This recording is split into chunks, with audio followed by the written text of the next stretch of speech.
জীবনের সবচাইতে বড় সত্যি কি জানো মামা? মৃত্যু।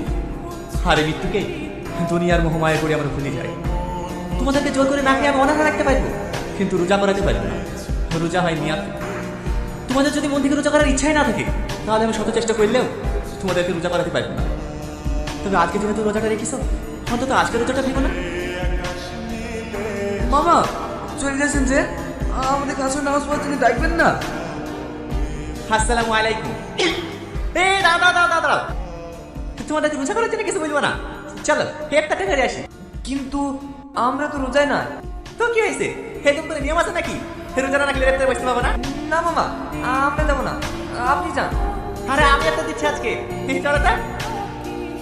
কিন্তু মামা, আরে কি কি দিতে দেখছো? চলো তা।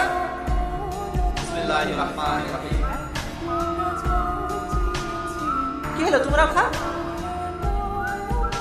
কি ব্যাপার, কাঁদছো কেন? এমনি আমি জীবনে অনেক ঘুর পেরেছি। আপনাদের সাথে ইফতারে না বসলে বুঝতে পারতাম না ইফতারের গুরুত্ব কতটা। আমি কত দিচ্ছি বাবা, আজকের পর থেকে আমি প্রত্যেকটা রোজা করবো। আলহামদুলিল্লাহ, সবাই ভালো ইনশাল্লাহ। ইনশাআল্লাহ।